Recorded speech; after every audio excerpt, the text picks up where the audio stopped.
right, I'm gonna. All right, well, welcome everyone. There might be a couple other folks joining us, but we'll go ahead and get started. It's 6:01. We want to be cognizant of your time, and we will end by 7 p.m.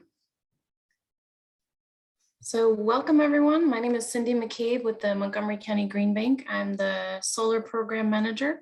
Thank you all for joining us. We've got a few slides to share with you tonight.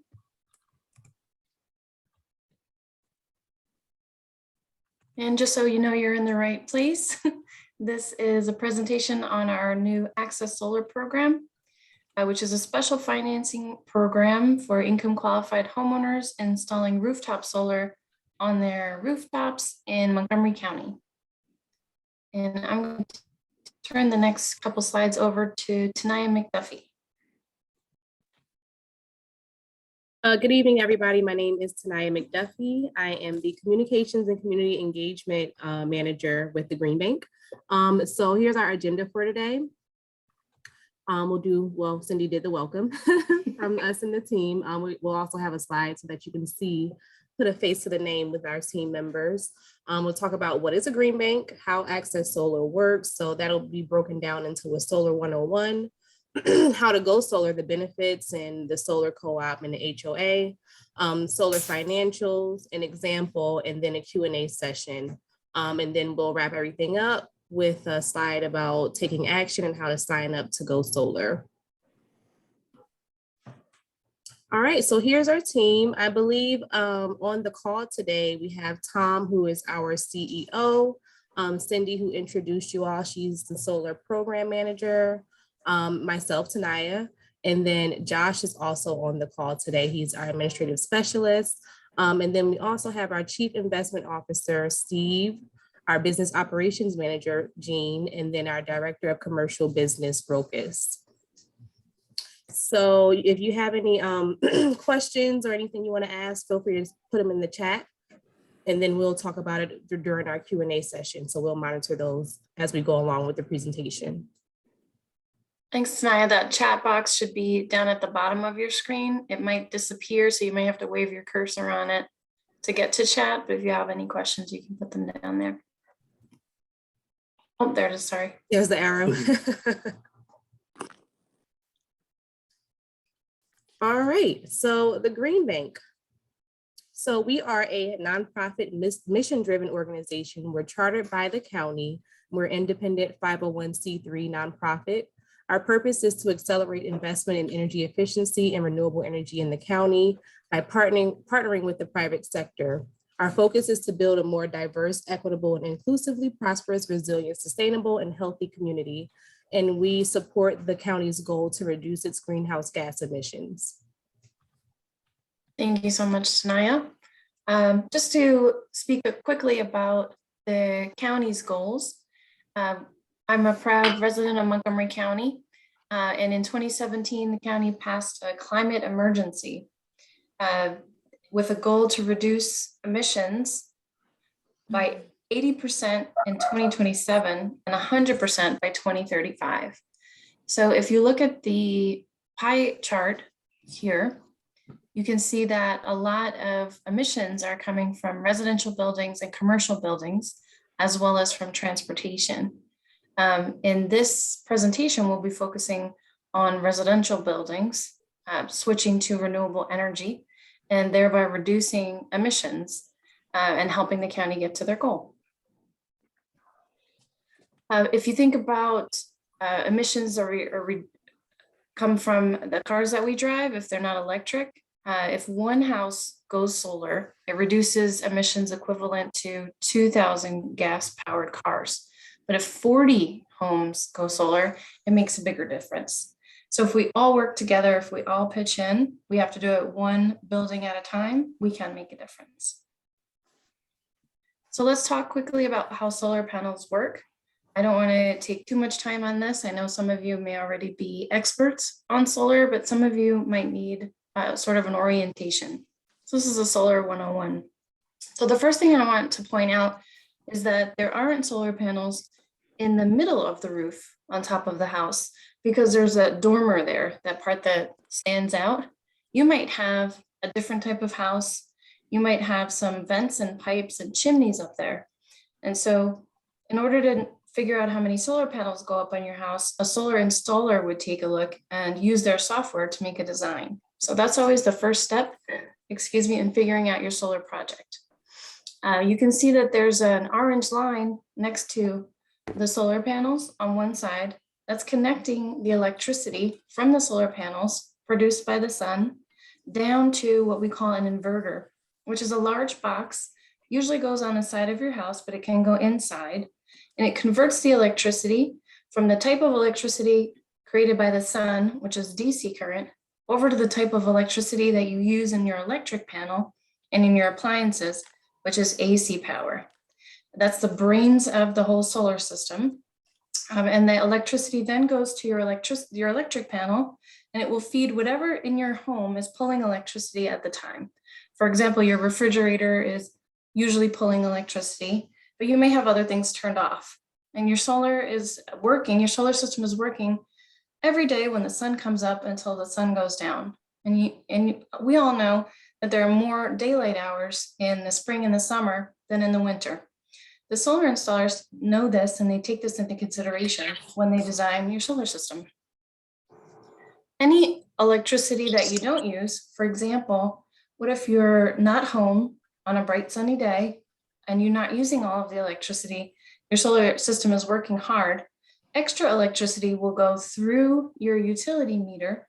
Your utility meter will actually count backwards. Instead of counting the number of electricity in kilowatt hours that you use at 1, 2, 3, 4, 5, it'll count backwards, 5, 4, 3, 2, 1. That'll go back to the utility grid, and then your closest neighbor will use that electricity. Let's talk about some of the benefits of solar. We already talked about reducing your carbon footprint, but I wanted to ask everybody, does anybody on the call, and preferably people that don't already work in advocacy groups like or a green bank, we already know. Does anyone know how the electricity that you use in your home contributes to your carbon footprint if you don't have solar or renewable energy? Tom or Josh, do you see something in the chat? If I check the chat, it'll switch my nothing at the moment. Greg, do you want to unmute? Yeah, most electricity is generated by burning coal or natural gas, both of which create carbon dioxide. But to be Yes. fair, I'm a physics professor who teaches a class on this, so you probably should have been Okay. educated. I didn't say that physics professors couldn't answer, so. So you got it. That's right. Thank you. So basically, if you don't have renewable energy, you're getting your electricity straight from the grid without using any third party or community solar subscription. You're using electricity that's in a lot of times generated by burning fossil fuels. There may also be some nuclear electricity mixed in, but basically we're trying to switch over to renewable to reduce the amount of emissions, reducing our carbon footprint. There's also savings involved. So there are different ways to finance your solar project, which we'll get into in a moment. But basically, the great thing about solar is that it does save you money over time.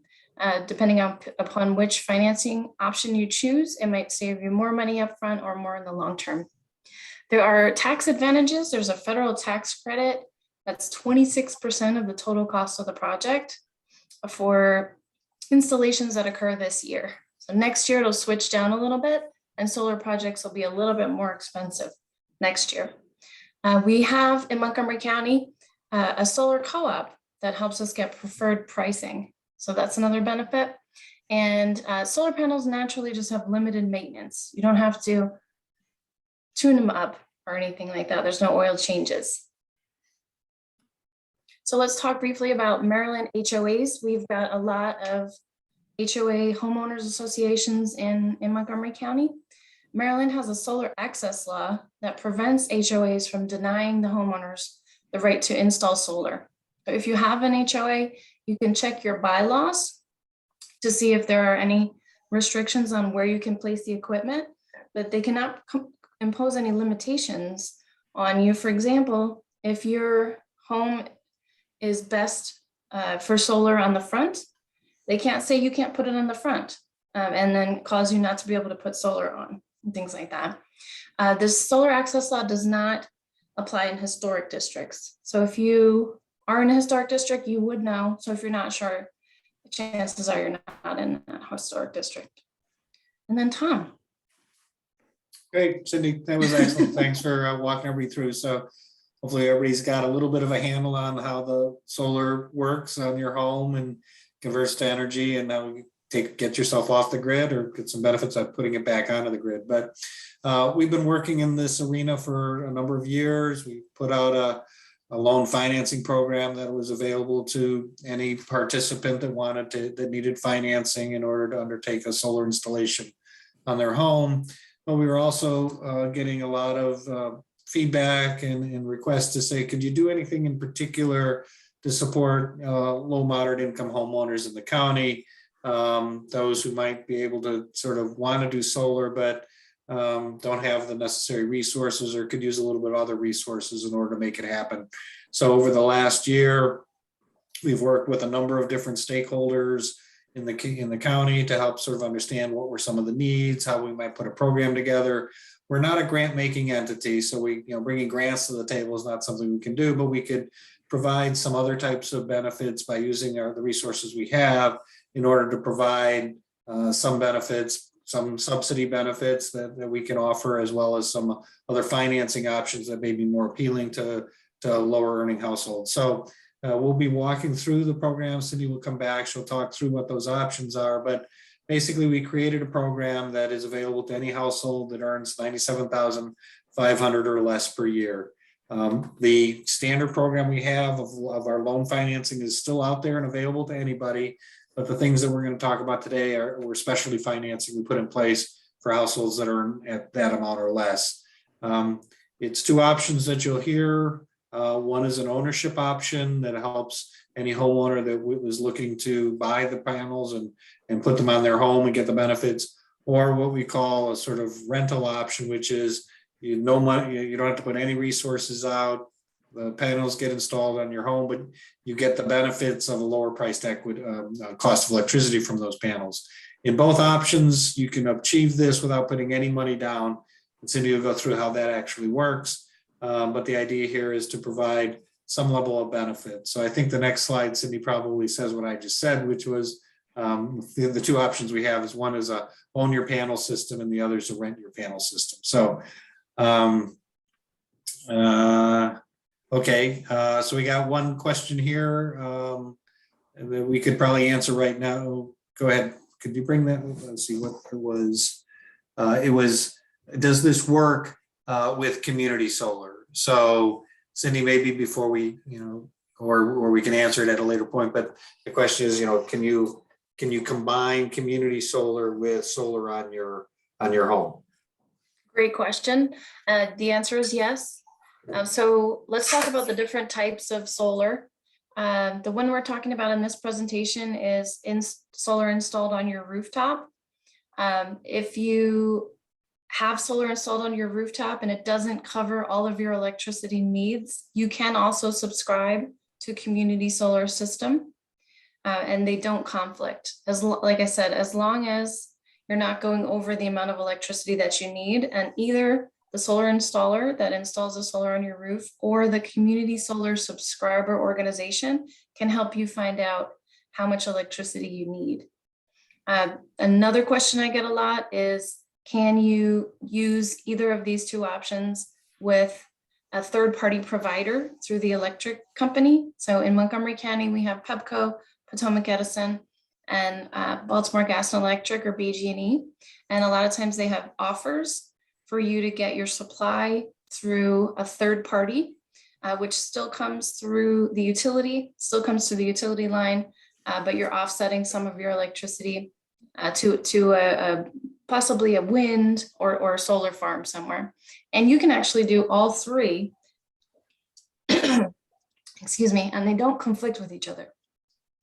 And so, okay. Sorry. And so you can, what I like to call bumper to bumper solar. I'm gonna take a drink for a moment. Yeah, so just to sort of, while Cindy speaks, think of it as a waterfall of approach, right? The first thing that's going to get used is going to be the solar on your home, right? That's the first use of your electricity is the solar on your home. The next thing, and now if you have excess use and that solar is not enough, the next thing that will get used would be the community solar, right? So that's your next usage of electricity be through the community solar. If at the end you've got some balance of draw from the grid, then your community choice provider would be that. So they're kind of the last straw that gets used. So if you don't have anything beyond the solar and community solar, you would pay nothing to your third-party provider. So it's a sort of waterfall of use. Thanks, Tom. That explains it perfectly. So let's talk a little bit about the ownership versus renting that we're talking about, the different options that we have. The first way that we're going to talk about it is how you're paying. So you could own your solar system and pay with cash. Now, when I say cash, a lot of us don't have bags of money in the back of the house, right? However, you may have your own financing. You may have ways to finance where you don't need anyone else to assist you with financing, and that's fine. You would own it and you would insure the solar system as part of your home. So you would contact your homeowner's insurance company and ask if the cost of the solar system would be included in the policy you already have, or if you need to add an adder onto that. You would pay for the solar system up front with your own funding, and if you qualify, you could apply for and receive the federal tax credit and other incentives. If you're not sure about how much taxable income you have, you can check with your tax professional or your accountant. The next up is ownership with financing. So this is similar in a lot of ways to ownership with cash. You would own and insure the solar system as part of your home. You would use a loan, and we do have some available that we'll talk about in a moment. You would pay predictable monthly payments. You could also qualify for the tax credit and the other incentives. And there are terms available for 12, 15, or 20 years. So if you have a shorter term, like the 12-year term, your monthly payments are going to be a little bit higher because you have less time to pay them off.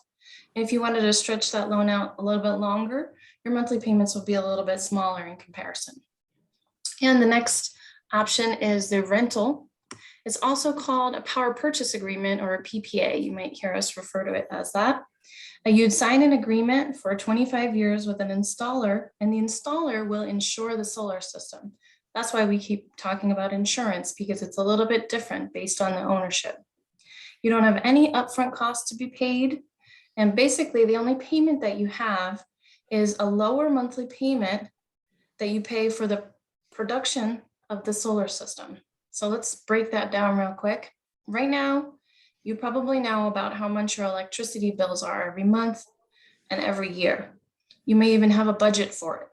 So with a power purchase agreement, you would take a part of that budget and allot it over to your solar system payments. And it would be at a lower rate than what you're paying right now.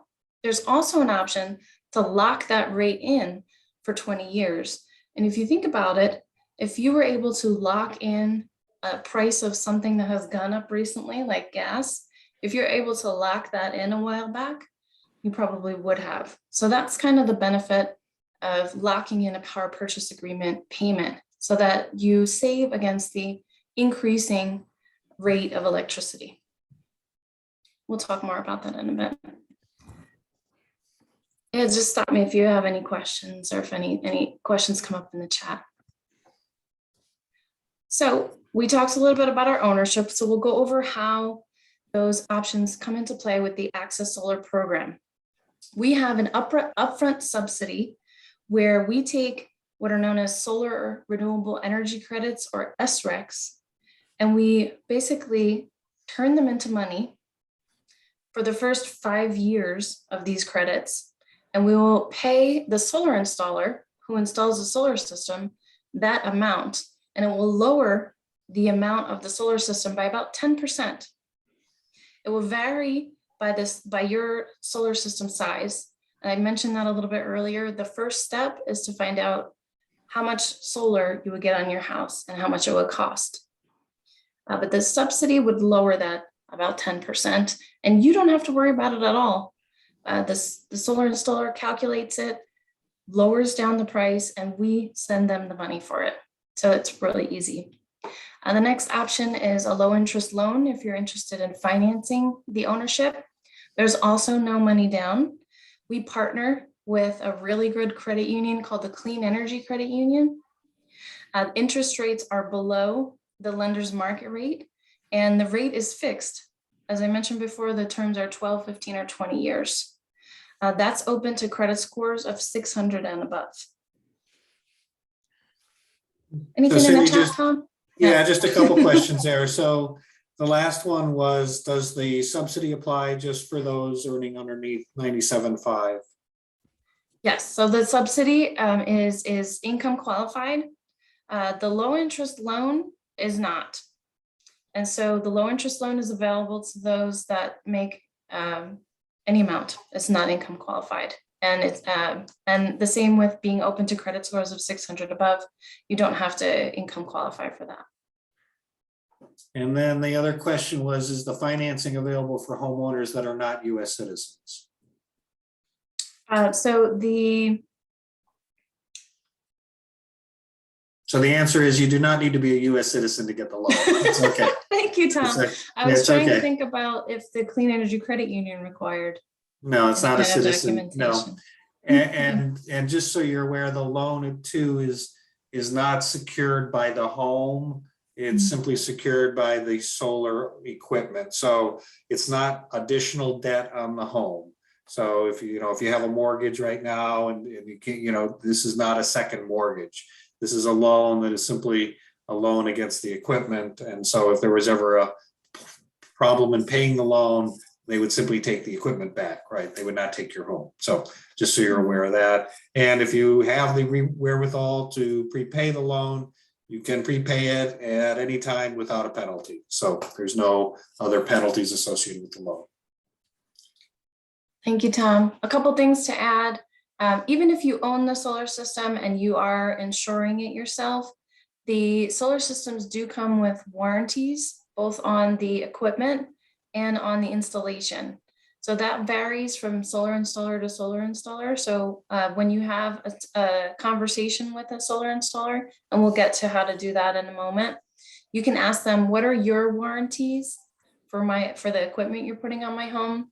And what is your labor warranty? So how long do you warrant the work you did on my roof? You can ask them all kinds of questions like, what happens if I move? And what happens if something breaks and things like that? They should have very good answers for every question that you have. And usually what happens if something breaks is, if it's under warranty, they fix it. So there's another question out there, but I think we'll come to it at the end because I think it applies to both options, which is what happens if I don't stay in my home for that period of time. So I think we can answer that later on both. I do, Cindy, if you go back a slide, I want to mention something because there was on the upfront subsidy, right? So just so you're aware, right, every owner of the system is eligible to sell their solar renewable energy credits. As a homeowner, you can go on platforms like SREC Trade and sell your credits as they come available.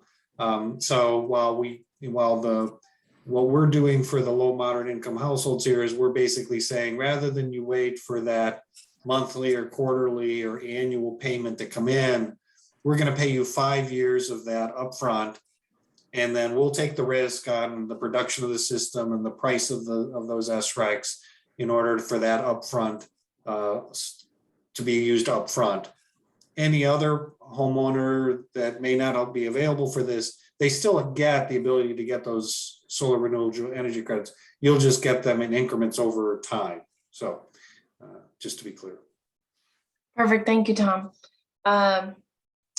Just to touch on what happens if you move and you own your solar system. If you paid for your solar system yourself with your own financing, basically you add the amount that you paid into the amount of the sale of the home, and you sell your home at a higher value. You can take a look at some studies that came out of the Berkeley labs on the increase in home value with solar systems that are owned by the homeowner right out. If you have a loan from the Clean Energy Credit Union, you would kind of do the same thing. You would pay off the remainder of your loan with the amount of money you got from the sale of the home, adding on to the amount, the total cost of the home, the cost of the solar system. So you would get that, you would pay off the loan, and then the new homeowner would have a solar system with their home that's paid off. So lots of savings there. Well, they would have financed that payoff, so they would be getting the benefits, but have financed it through their home purchase. Right. Essentially, it's done. Right. So this is just an example of how it works with ownership if you use that subsidy or you don't. We have the amount of the federal tax credit in for this year. Remember, next year it goes down to 22% of the total cost of the project. One thing I don't want you to do is think that every solar system costs $25,000. It really varies. I've seen solar systems that cost less than $10,000 and ones that cost over $100,000. So it depends upon your home, the amount of electricity you need, how much shading you have, what kind of obstructions you have on your roof, and also the directions that your different roof planes face. You can see at the bottom here, the homeowner first year savings with and without the subsidy. So that's the important part. And I put a little box around how we got to those calculations. Let me know if you have any questions, but I just wanted to mention that my favorite part is the greenhouse gas emissions saved, 8.5 metric tons for this example, which is equivalent to about 9,500 pounds of coal not burned, or over 1 million smartphones charged. And you can see where I got that from as well. So let's talk about the rental option. So far, we've gone over the ownership options. For a power purchase agreement, the homeowner locks in their energy price for 25 years. And the only payment is the amount of electricity that the solar system produces. And that will be reviewed with you before you sign anything. So you'll understand about how much your payments will be. Our partner, Sonova, which is a nationwide partner, they have a great reputation. They're known by lots of the solar installers in the area. They would take care of the installation. They would finance and own and maintain the solar system. Again, no out-of-pocket costs to the homeowner, no maintenance or insurance costs. And with the power purchase agreement, this agreement can be transferred to a new owner of your home, or you can terminate the contract by paying the remaining value. And in every power purchase agreement, it will list the remaining value for every year of the contract. So you do have options if you move. There are different options available. If you want a lower power purchase agreement that goes up a little bit every year, you can get one of those. The amount that it goes up is set, so there's no surprises with that option. Or you can get a rate that's a little bit higher but never changes for 25 years. Again, that's hedging against the rising cost of electricity. You might say, well, Cindy, how do you know how much electricity is going to cost? What if it goes up? What if it goes down? We don't know. So we look at the US Energy Information Administration's website to look at predictions for the cost of electricity. So this is a visual that might help with understanding how a power purchase agreement can help you against rising costs of electricity. This would show how much you would pay without solar if you took the whole bar here, the green parts and the yellow parts together. That's how much you would pay for electricity without solar. So that's what you're looking at if you don't have solar on your house. And then if you did have solar, you would just be looking at the yellow part. And in that situation, if you have a PPA, what you would be saving is all the green sections. You can see that it grows over time, and it's actually quite large by the end. Any questions on that, Tom? Thank you for helping me.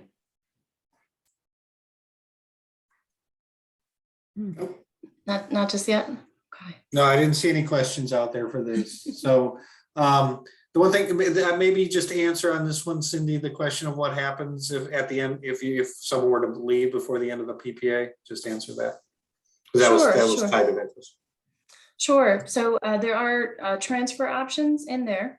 And so basically your solar installer, your real estate agent, your team will work together to show the interested buyers how you're saving money in your PPA, and the new buyers would take it over. So you can show them how great it is, how much you're saving money, and the new buyer would sign it.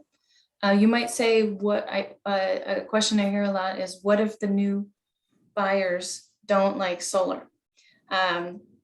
We can't assume people do, but usually everybody likes saving money. So whether or not they're environmentalist or not, if we can show them proof of how you've been saving money with the PPA, usually it's kind of a no-brainer, and it's usually a one-page transfer form. So it's real easy. Tom, did you want to talk about the co-op? Sure. And what if the energy in the market is lower than the PPA at the time of sale? Was the other question. Just came up. So what if the electricity rate goes down? We can't predict that, but we do use the predictions from the US Energy Information Administration's website. And so far, people that have had PPAs for the past 5+ years haven't had that problem. They've been able to transfer the home without an issue.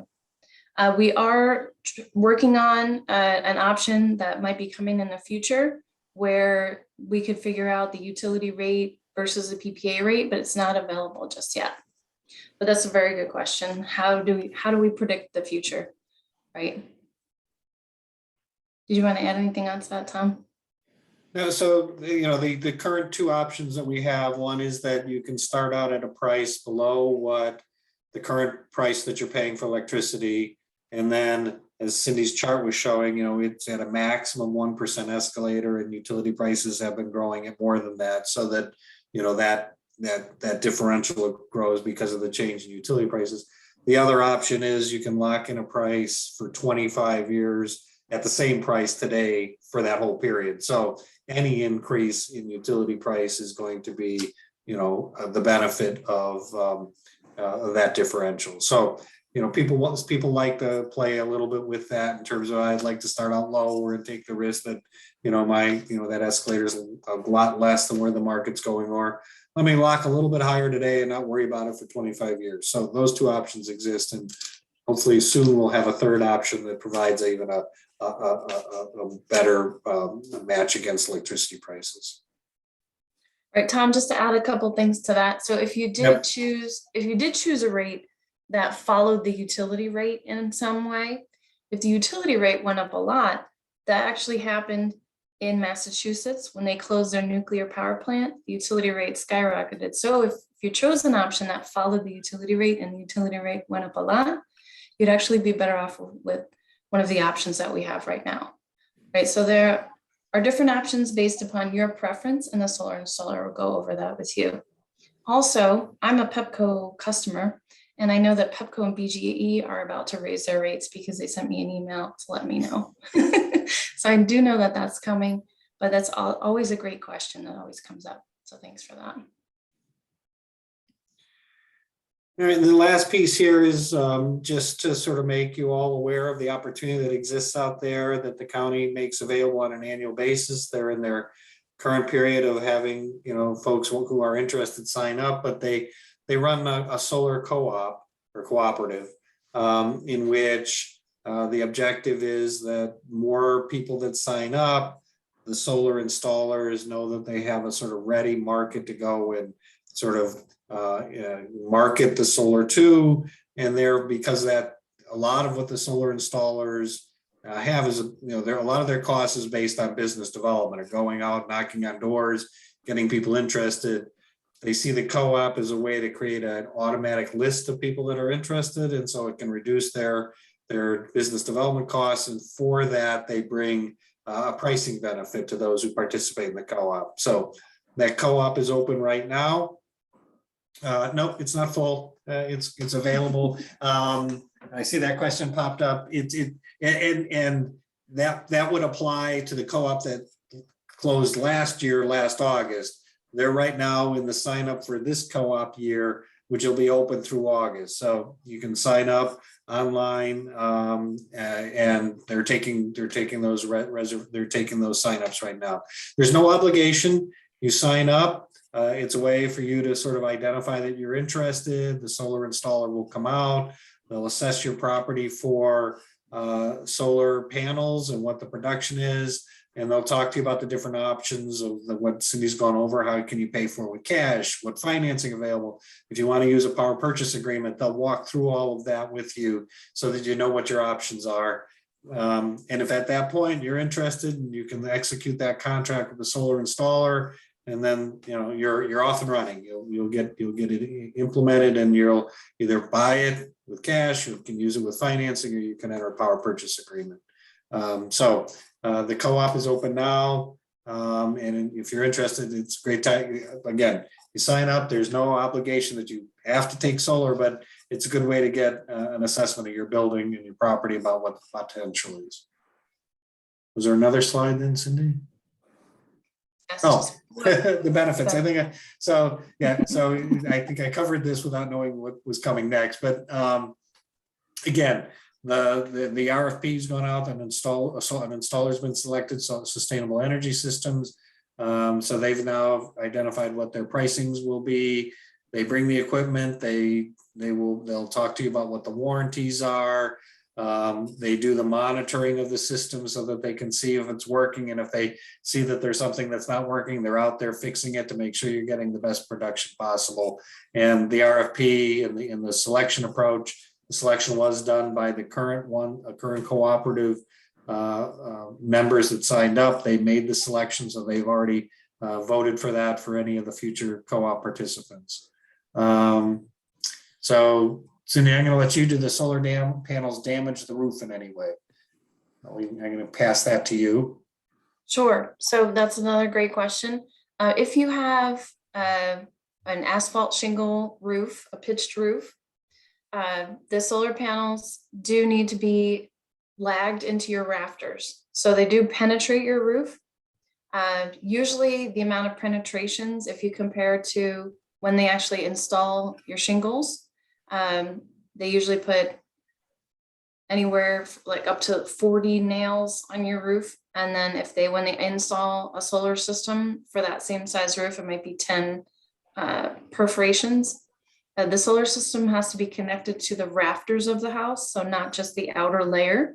In case of hurricane winds, the solar system will be tested to make sure it will stay on your roof. Also, the structural analysis that has to be done in order to get a permit has to be stamped by an electrical engineer, a physical engineer, to make sure that your house can hold not only the weight of every solar panel, but snow on top of that. So that'll all be checked. If any damage does happen to your roof during the installation, that's completely covered under your contract and your warranty, no matter what option you choose for financing. So the solar installers make sure before they even schedule your installation that your home can withstand the installation. And then if anything happened incidentally, it will be covered. Even if I've seen with a ladder, they might squish your siding or something like that. That's covered under the contract. If a window gets broken by something, that's covered. These things usually don't happen, but you have coverage just in case. And then the other part of the question was, does solar energy help during a power outage in the neighborhood? Oh, great question. We have a great audience today. So let's talk about backup power. So if you have batteries installed with your solar system, we call that solar PV plus battery backup. And it's important to see that plus sign, because solar PV without battery backup will not cover you with electricity if you lose power. You have to install batteries with your solar system in order to have electricity when the grid goes down. And I'll tell you why real quick. If the utility grid goes down, workers need to come out to fix the grid. No electricity can be backfed through the grid. Remember, we talked about how if you're not using all of your solar energy, it automatically gets backfed through the grid. It can't do that during a power outage. So it automatically shuts off unless it has somewhere to go, which would be going to fill up those batteries. So if you're interested in backup power, talk to your solar installer about how much battery power would cost. And they'll go over your different options for you. You can either just get emergency backup, which would just be one battery or a few batteries just to keep the lights on. You'll be able to charge your devices, keep your refrigerator running. However, if you need full backup, so you need to be able to run your heat in the winter and your air in the summer, that will require a greater number of batteries. So again, you can talk to your installer about that. This cooperative also allows you to do EV charging. So don't forget, if you're interested in that, to mention that as well. And so Cindy, the solar panels can directly charge the EV, right? The solar panels can directly charge the EV, yes, as long as the EV charging is directly connected to your electric panel, Right, okay. which the solar system feeds. It will feed everything that's connected to your electric panel. If you had another panel in the garage that wasn't connected to your main panel, then no, the solar system wouldn't be feeding. So there are different scenarios, but yes. Okay. for the most part. There's two other questions. I'm going to go to the last one first. Was can panels be installed on an older roof? Great question. Great question. So basically, your roof will be assessed. If you have a roof that needs to be changed in the next 5 to 10 years, the solar installer is likely going to recommend that you change it. They may have options for you and roofers that they can help you get quotes for. But usually they won't put a solar system on a roof that will need to be changed in the next 5 to 10 years. It also depends upon the expected remaining life of your roof, which can be increased by putting solar panels over it. They protect your shingles. However, talk to your solar installer about how old your roof is and when it might need to be changed. And then the last one from Mario, and Mario, I'm not sure exactly what he says. I saw the RFP and I have a few questions on certain clauses. Is your question about the co-op or something else when you say RFP? I want to make sure we're getting the right question. And if we want to unmute and speak, that's fine. Or if you want to add more. Yeah, context. sorry. Hi, this is Mario here. I saw the RFP from the solar developer and the clauses in it. I was wondering whether, they were negotiated by the co-op, they were approved by the bank, or how does it work? Because some of them seem a little bit drastic, I would say, for a solar installer. So I was just wondering whether they are negotiable or has this been already set in stone and we cannot negotiate those. For example, there is a clause about change orders, which means that the solar installer can change the solar panel that they've given to you or the price that they've given to you in the offer. And they're not, basically your solar installation could come up at a higher price than what they quoted. And I wouldn't know how that affects the financing, for example. There are some of those clauses that are very one-sided. So I was just wondering how do you see that as a bank and whether these things are negotiable? So I think, unfortunately, this is not the format for that. That would be the Solar United Neighbors is going to handle their own information session.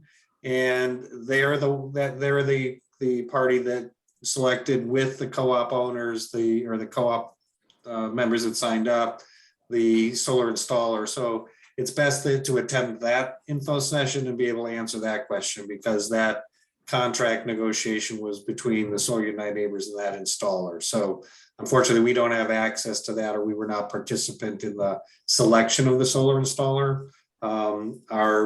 We support the homeowner in this with the financing products and that, but the contract is between the installer and the homeowner. So unfortunately, you need to go to the Solar United Neighbors info session on that.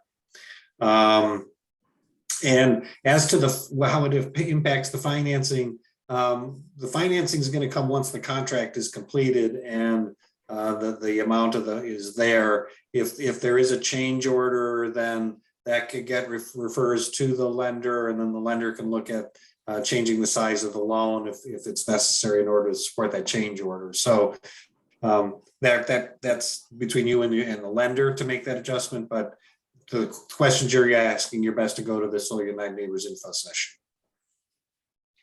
I wanted to add a couple things. Yeah. If there is a change order, the customer would need to sign it and approve it. And so if a change order comes up and there's something that you didn't agree to, you can say, I don't want to sign this new contract, and then the old contract would be null. And so usually a change order should be in your benefit. Maybe they thought they can only put solar on one side of your home, but it would be more beneficial to you if you could put it on both sides. And they said, hey, we found out good news. We can give you a bigger solar system, which would produce more of the electricity that you need and benefit you even more. That could be a change order. And again, talk to the installer about it and make sure you feel comfortable with it. And one other thing to mention is that, as Tom said, sustainable energy systems won the negotiated price with Solar United Neighbors, which is great. I think they have a great reputation. I've been working with them for some years. I don't work for them, but they're an installer that we've been working with.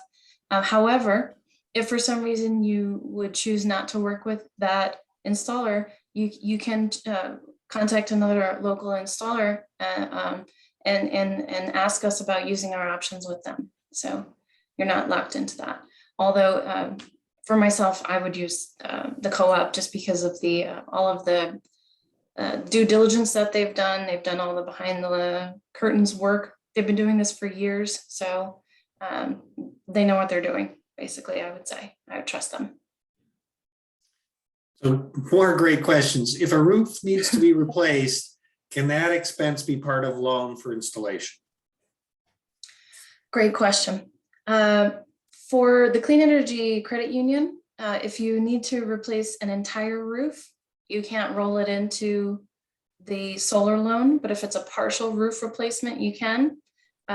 It's up to you if you prefer to do a partial or a full roof replacement, if you feel comfortable with that. If you do replace your roof with, I forget what they're called. I think they're special shingles that last longer and are more environmentally efficient, then you can take out a separate loan with the Clean Energy Credit Union for those, for that roof shingle. And that's on their website. I can put their website in the chat, and it talks about what items can be rolled in. While we're talking about that, if it comes up that in order to go solar, you need to upgrade your main electric panel, that can be included in the loan. And if you need any rafter upgrades to strengthen the rafters in your, in your attic, that can be included as well. And then another, is the solar technology changing rapidly where it would be prudent to upgrade the solar system frequently?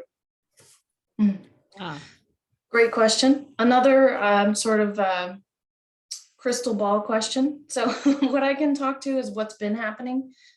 Solar panels have been around since the 1950s. They have changed a lot in size. They do increase in efficiency a little bit every year, sometimes a few times a year, but they haven't changed that drastically. Like I said, they were a little bit smaller back in the 50s, the mid 1900s. Now they're a little bit larger. And like I said, they do keep increasing, but if you wait until something new comes out, you might be waiting a long time. And then there was a question, I think I missed it, Cindy, which is how long can the solar panels expect to produce electricity? That's a great question. There are solar panels from the 1970s that are still producing electricity. They do degrade about 0.5% a year, which is much better than a gas powered car, actually. If you think about driving a car for 20 years and it's still producing 80% or still working 80% of what it did when you bought it, that's how solar systems work. I would expect the solar system to work for 30 to 40 years. And I think most of the projections, when you get it from the solar installer, you usually build in like a 0.5% production decrease on an annual basis, right? So even after 20 years, you've only lost about 10% of production, right? It's not that significant in a 20-year horizon. So.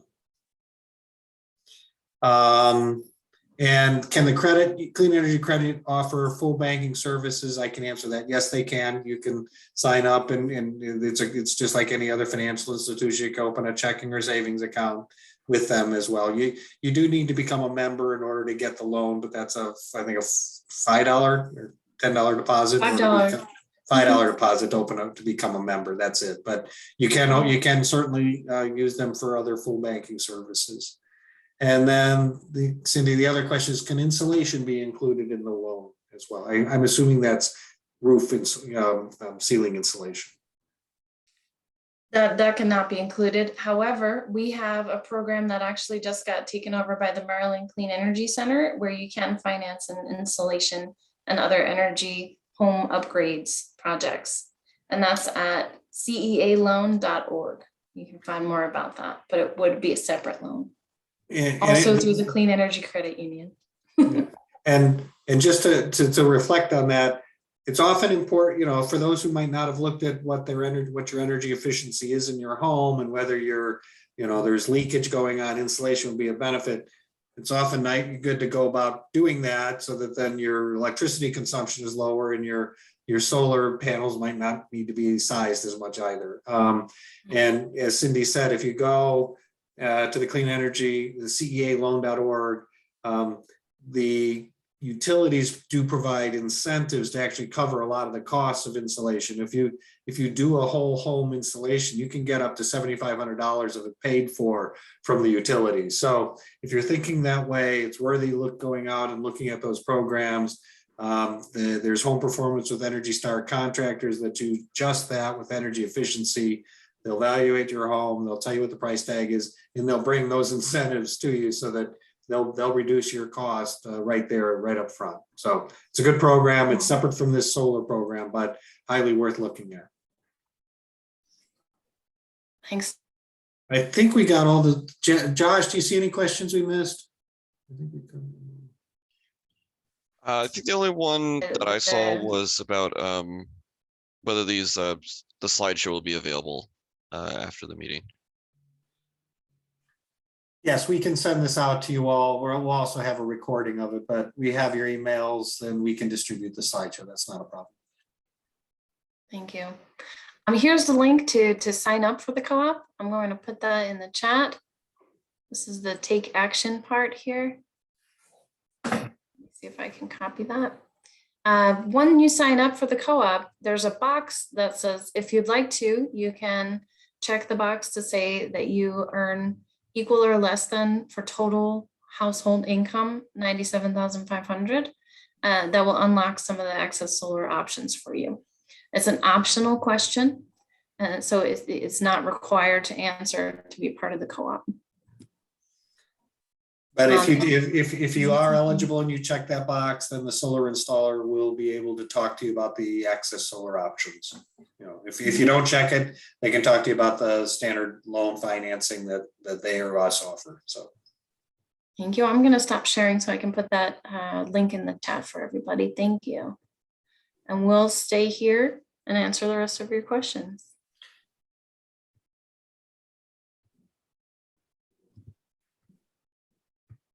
And if you want to see it again, we'll be having this available as a recorded session. So if there's anything there that you wanted to go back through that the slides alone don't do it, you can go there and you can move it faster than you don't have to listen to it in the same time. You can move it to where you want on the slide. All right. Yes, I actually have a couple polls I wanted to do. There we go. So that we can find out. If you can click on your screen and let us know how you heard about us.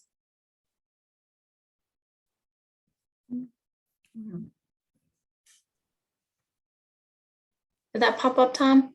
I don't see it, Cindy.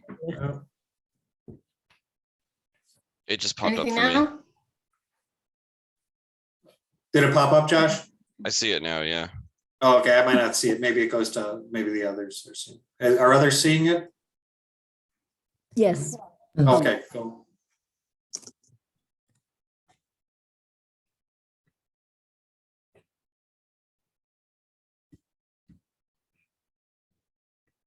All right, we'll give it another couple seconds.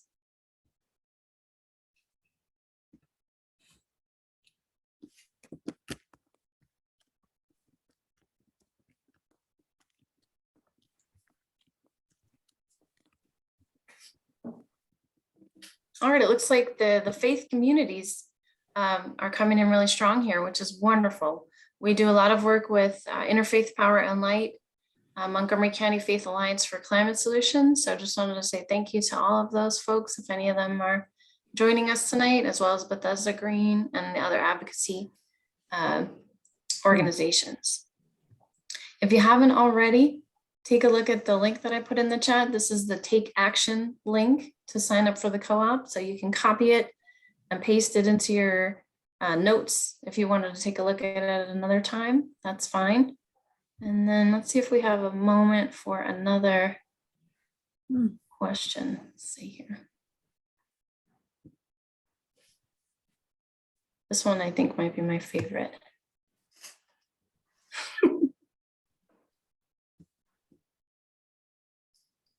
Tom, I'll read it out for you if you can't see it. It says, why do you want to install solar panels? Oh, there we go. Very cool. First question, I want to reduce the air pollution produced by traditional methods of generating electricity.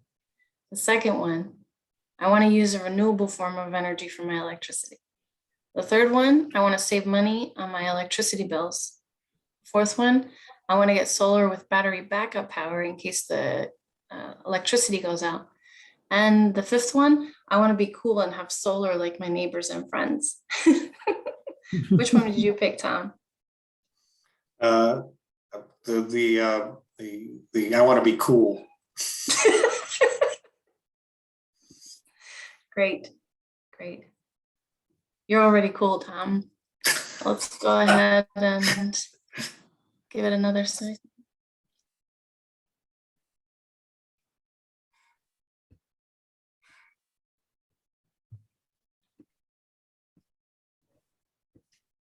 All right, so it looks like the majority of folks, or the winner here, is on the environmental side, which touches my heart. I'm an environmentalist, but it doesn't hurt to save money. So any of these would have been a great answer.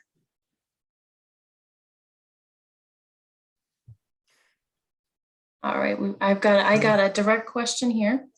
What if you already have solar panels and you want to add more? Great question.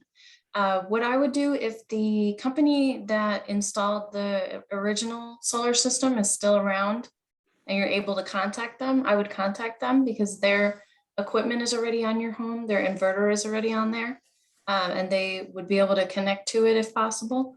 They already have done an assessment of your home, and you may already know them. If not, and you want to add panels on, sign up for the co-op. The solar installer will take a look. There's no cost to sign up for the co-op, and there's no obligation to move forward. Basically, you're just having a conversation about what you could possibly get on your home and how much it might cost. The solar panels are from 2006. That's awesome. I wish you could unmute and tell us all about it and how it's going, but you don't have to. It's okay that they're from 2006. They probably would have to put new equipment on. But again, if you have a good relationship with that solar installer, you can still contact them if they're still around. This is Tony. I'm anxious to be in touch with Lee Bristol. He started, what is the big company that started? I can't think of the name of I think they did Sandy Spring Friends School. The field of solar panels. They do really big jobs now, but my panels look so different. And I think my husband tried to find out if we could add, but they're so different. I think maybe, what would you do? Put in a whole new system? I don't know. You could put in a whole new system, or you can put in a second system. Thank you, everyone. I know it's 7 o'clock, so you don't need to stay around, but we'll stay for a few minutes. Yep, Tony, the worst thing you can do is just find out your options, right? You can always say no, but let them tell you what your options are. I don't feel as though I'm using them efficiently enough. I mean, I don't know. They're too few to really make such a huge difference. And I think that panels today are much more efficient and produce more. Well, they do increase inefficiency slightly through the years, so they will be more efficient now, Yeah, and they'll continue to be more efficient every year. thank you. Yep. Thank you, All everybody. right. Thank you Namaste. all. Bye. Take care. Bye.